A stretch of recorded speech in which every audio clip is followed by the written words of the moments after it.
우리가 예수님을 믿고 신앙생활을 할 때 그 신앙생활의 가장 중요한 요소 중에 하나가 기도입니다. 기도의 눈이 뜨이면, 또 기도의 어떻게 보면 맛을 알면 예수 믿고 신앙생활하는 것이 기쁨이 됩니다. 또 신앙생활 자체가 어려움이 아니라 늘 또 기쁨과 감동과 감격이 있게 되는 것이죠. 오늘 시편 86편도 여러분 성경에 보시면 다윗의 기도라고 적혀 있죠. 그러니까 이 시편 86편 자체가 기도라는 것을 알 수 있습니다. 그런데 어떤 상황에서 드리는 기도인가 하면 다윗이 큰 어려움에 빠져서 하나님께 구원해 달라고 하는 기도입니다. 오늘 시편 86편 1절을 보면 1절 하반절이죠. 주의 귀를 기울여 내게 응답하소서. 그러니까 다윗이 하나님 앞에 간절히 응답해 달라고 지금 구하고 있는 그런 기도라고 하는 것이죠. 여러분이 어려운 일을 만나서 하나님 앞에 기도할 때 응답 받으셨던 경험들이 있으실 것입니다. 그런데 참 우리 기독교의 불편한 진실 가운데 하나가 기도 응답 받은 간증보다 기도 응답받지 못한 안타까운 현실이 더 많다는 것입니다. 여러분 그렇지 않습니까? 우리가 하나님 앞에 100가지 기도를 했다면 그 100가지 기도한 것 중에 응답받은 것이 몇 가지가 있죠. 하지만 그 기도한 것에 또 정말 많은 부분 중에서 기도 응답을 받지 못한 그런 안타까운 현실을 우리가 직면하게 되죠. 바로 여기에 우리의 기도에 좌절이 있다는 것입니다. 기도의 이런 응답의 좌절을 겪다 보면 하나님은 정말 기도에 응답해 주시는가? 아니라는 것이죠. 많은 성도님들이 실제 자기 경험상 기도했지만 기도에 응답받지 못했던 적들이 훨씬 많다는 것을 아실 겁니다. 그런데 오늘 이 시편 86편도 지금 현재 다윗이 기도하고 있는데 기도 응답의 내용들이 전혀 없습니다. 그러니까 기도 응답을 전혀 받지 못하고 있는 상태에서 기도하고 있는 상황인 것입니다. 1절을 보면 나는 가난하고 궁핍하오니라는 이 말씀을 보면 다윗은 지금 가난하고 궁핍한 그 상태에서 기도를 하고 있는 것입니다. 기도 응답이 이루어져서 가난과 궁핍에서 벗어나서 하나님 앞에 어떤 기쁨과 감사의 찬양시를 드리는 게 아니고 가난과 궁핍의 상태 그 자리에 머물러 있으면서 하나님께 응답해 달라고 지금 구하고 있는 상황인 것이죠. 3절도 보면 내가 온종일 주께 부르짖나이다. 온종일 주께 부르짖습니다 라고 고백을 하죠. 6절도 보면 주님 나의 기도에 귀를 기울이시고 나의 애원하는 소리를 들어주십시오. 또 여러분 그 14절을 보면 하나님이여 교만한 자들이 일어나 나를 치고 포악한 자의 무리가 내 영혼을 찾사오며 자기 앞에 줄을 두지 아니하였나이다. 이 모든 상황들을 보면 다윗이 어떤 기도를 했고 그 기도에 응답이 되어져서 막 그 기쁨과 감사의 고백을 드리는 게 아님을 알 수 있습니다. 지금 기도는 하고 있지만 기도 응답이 이루어지는 상황이 아니고 기도 응답은 전혀 이루어지지 않는 상태에서 다윗이 지금 기도를 이어가고 있는 것을 보게 되는 것이죠. 여러분 이런 상황에 빠지게 되면 많은 성도님들의 믿음이 무너집니다. 기도는 하지만 응답은 전혀 이루어지지 않고 상황은 더욱더 더 악화되는 것처럼 보이는 이런 상태에 직면하는 경우들 있지 않습니까? 뭐 그 기도가 하루 이틀 기도가 아니라 10년, 20년 기도인데 상황은 더 안 좋아지는 것처럼 보이는 거예요. 나는 가난하고 궁핍한데 나를 치려고 하는 악인들은 나를 둘러싸고 정말로 피해 갈 수 있는 상황은 아무것도 없고 하나님이 살아계신 것 같지도 않고 하나님이 내 기도에 응답해 주시는 것 같지도 않고 하나님은 나만 안 사랑하시는 것 같고 여러분 믿음과 어떤 신앙생활의 감격과 기쁨이 다 무너지죠. 그런데 오늘 우리가 함께 이 다윗의 기도를 보면서 다윗에게 배우고 싶은 것은 이 다윗이 달랐다는 거예요. 그러한 상황 가운데에서 여전히 다윗이 찬양하고 있고 감사하고 있고 믿음의 고백을 하고 있다는 것입니다. 이 시편 86편을 보면 여전히 하나님과의 친밀함이 드러나 있습니다. 이것이 우리가 오늘 함께 이 시편을 읽어가면서 배우고 또 도전받기 원하는 그런 부분입니다. 오늘 이 새벽에 저와 여러분이 이 시편 86편을 통해서 우리의 기도의 생활을 한번 점검해 보기를 원합니다. 또 저와 여러분의 응답받지 못한 그 기도에 대한 의문점들에 대해서 또 해답을 얻기를 원합니다. 시편 86편에는 이 다윗이 자신의 기도를 하나님께서 귀 기울여 들으신다는 표현을 사용합니다. 자, 1절을 한번 다시 보시죠. 나는 여호와여, 나는 가난하고 궁핍하오니 주의 귀를 기울여 내게 응답하소서. 표준 세번역 보면 주님 나에게 귀를 기울이시고 응답하여 주십시오라고 번역이 되어 있어요. 그러니까 여러분, 하나님이 우리의 사정을 들어만 줘도 감사한 거 아니겠습니까? 예를 들면 이런 겁니다. 어떤 재판관이 우리의 억울한 사정을 들어만 줘도 여러분 좋은 일이죠. 감사할 일 아니겠습니까? 저와 여러분 정말 억울한 일을 당했어요. 어려운 일을 당했습니다. 그런데 우리가 이 시대를 살아가면서 사회적인 약자들의 고충이 뭐죠? 우리의 말에 누가 귀 기울여 듣지 않는다는 겁니다. 그래서 여러분, 이런 사회적 약자들이 자신의 억울한 상황들을 호소할 때 선택하는 방법 중에 하나가 뭐냐면 높은 고층에 올라가서 소리 지르면서 때로는 극단적인 선택까지 하지 않습니까?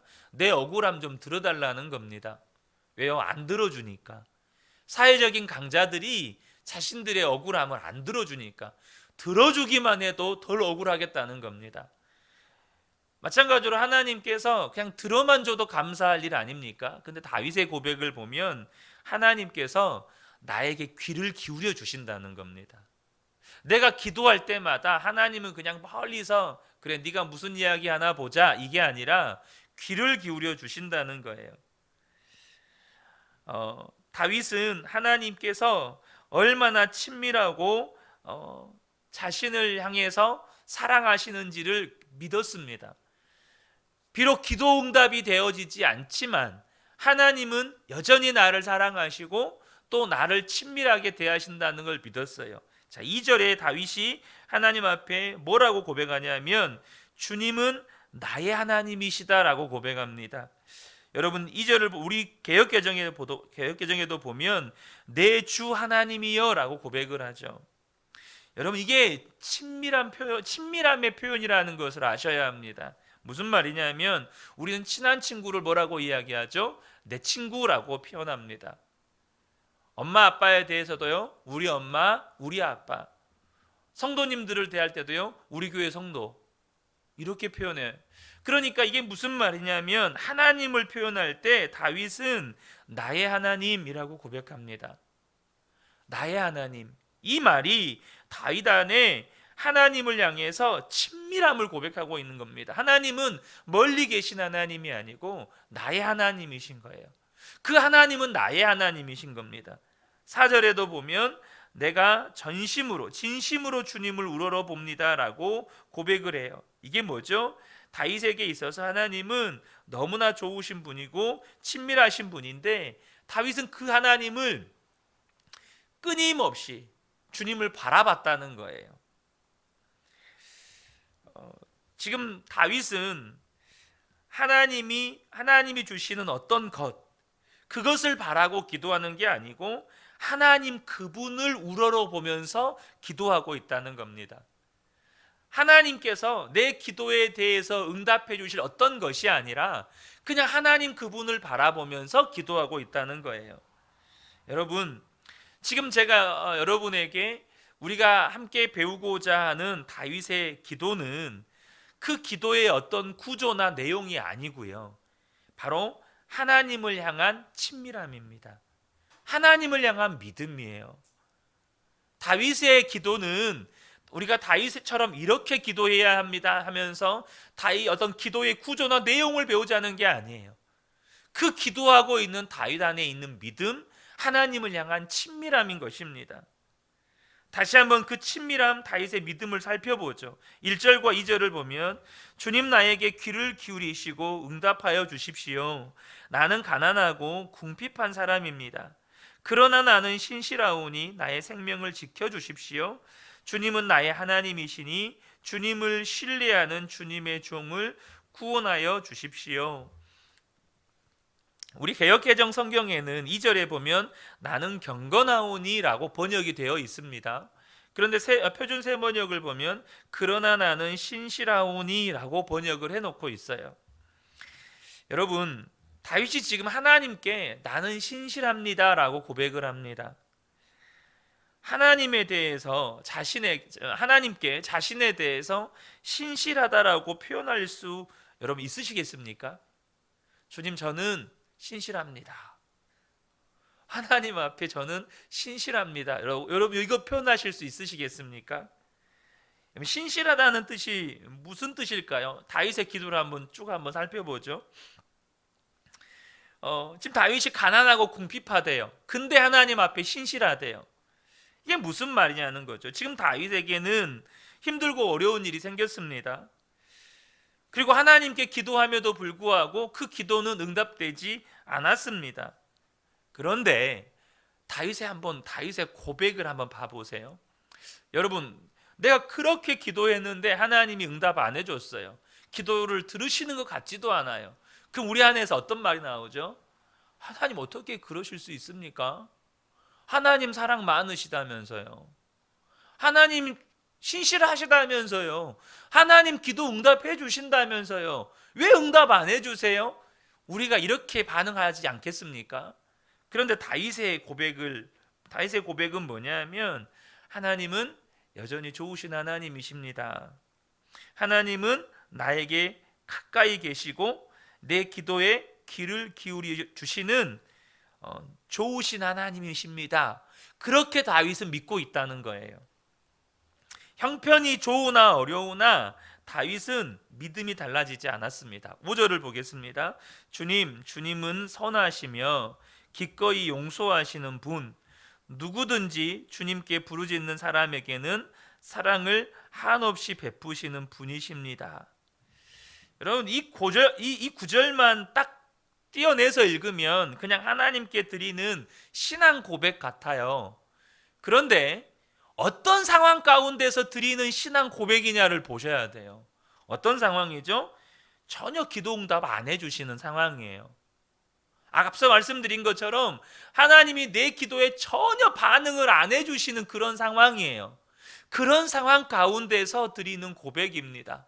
내가 10년, 20년 하나님 앞에 기도했는데 하나님이 그 기도에는 전혀 응답해 주시지 않아서 내 마음이 너무 고통스러운데 그 고통 가운데 드리는 고백이 뭐냐면 주님은 선하시고 기꺼이 용서하시고 누구든지 주님께 부르짖는 사람에게는 사랑을 한없이 베푸시는 분이십니다 라고 고백하는 것입니다. 이런 경우를 우리는 신실하다고 말을 하는 것입니다. 우리가 흔히 하나님을 믿습니다. 하나님은 사랑이십니다. 하나님은 좋으신 하나님이십니다. 하나님은 신실하십니다. 이런 고백을 하다가도 어려운 일이 생길 때 그 고백이 금방 바뀌어요. 그런 고백을 하다가도 조금만 어려우면 하나님 어떻게 나한테 이러세요? 하나님 어떻게 진짜 살아계시다면서 날 사랑하신다면서 어떻게 주님 이러세요? 우리는 우리의 고백이 이렇게 바뀌어요. 여러분 안 그런가요? 저만 그렇습니까?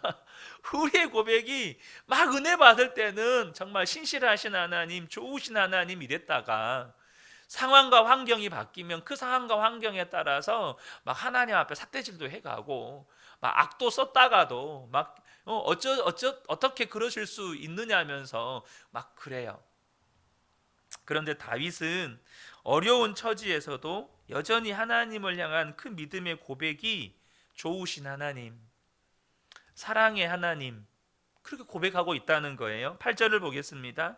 주님, 신들 가운데 주님과 같은 신이 어디에 또 있습니까? 주님이 하신 일을 어느 신이 하겠습니까? 12절 13절입니다. 주 하나님, 내 마음을 다하여 주님께 감사드리며 영원토록 주님의 이름에 영광을 돌리렵니다. 나에게 베푸시는 주님의 사랑이 크시니 수월의 깊은 곳에서 주님께서 내 목숨을 건져내셨습니다.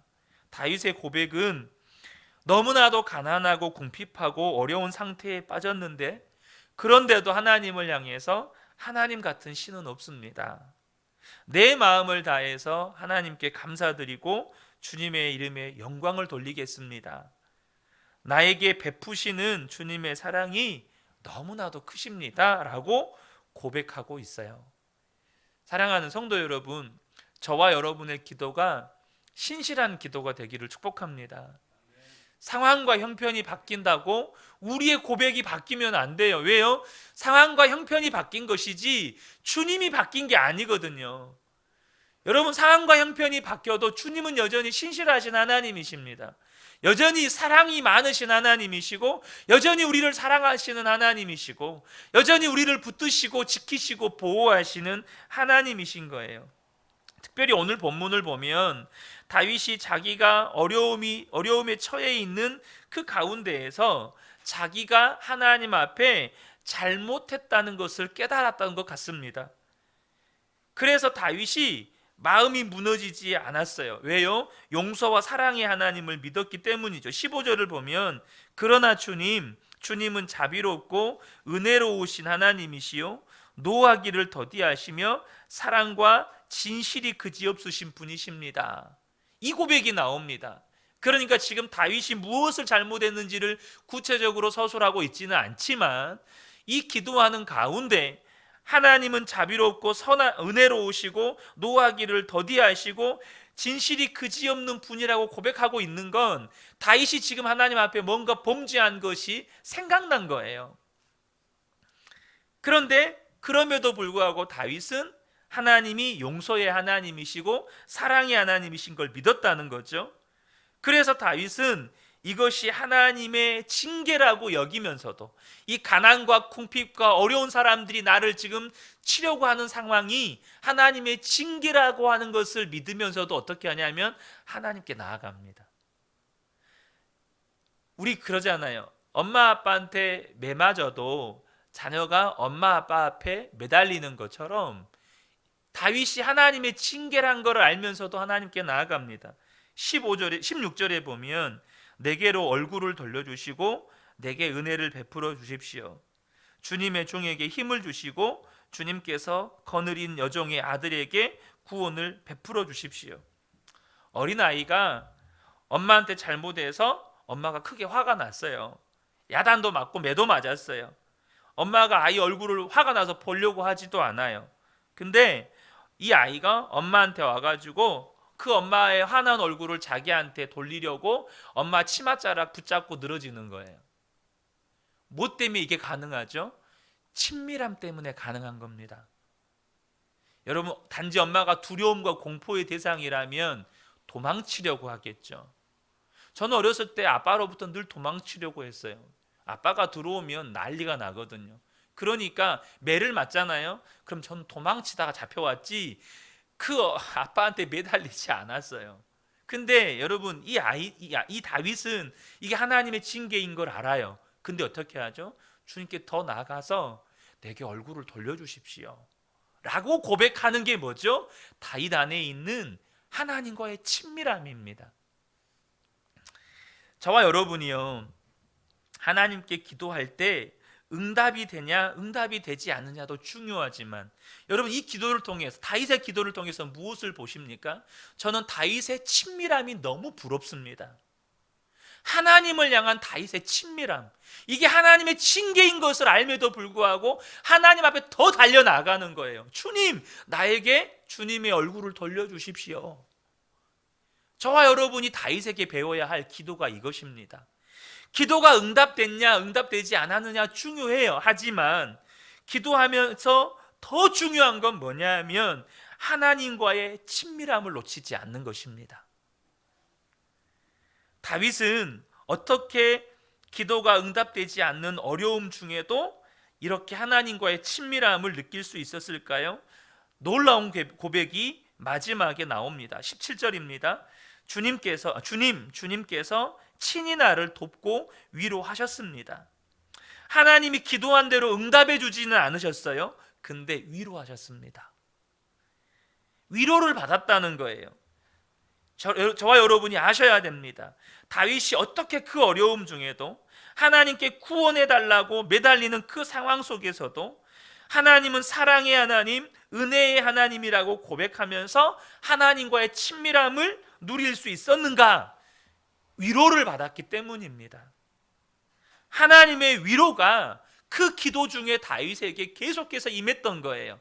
기도 응답이 이루어지지는 않았습니다. 그러나 기도하는 가운데 하나님의 위로는 임했다는 거예요. 때때로 우리가 진짜 하나님이 이해 안 될 때가 있죠. 어떻게 여러분 악한 자는 그대로 내버려 두시고 하나님의 자녀들의 어려움은 또 그대로 지켜만 보고 계시는가?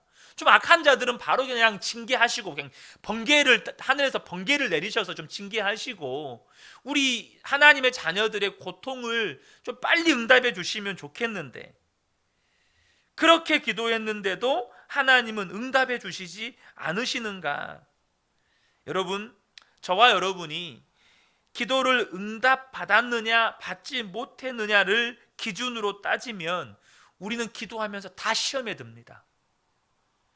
기도 응답 받았느냐 받지 못했느냐를 기준으로 그 기도가 기도이냐 아니냐, 하나님 살아 계시냐 안 살아 계시냐 이걸 따지고 있으면 다 시험 들어요. 왜요? 우리는 기도 응답 받은 것보다 우리가 원하는 기도 응답을 받지 못할 때가 훨씬 더 많아요.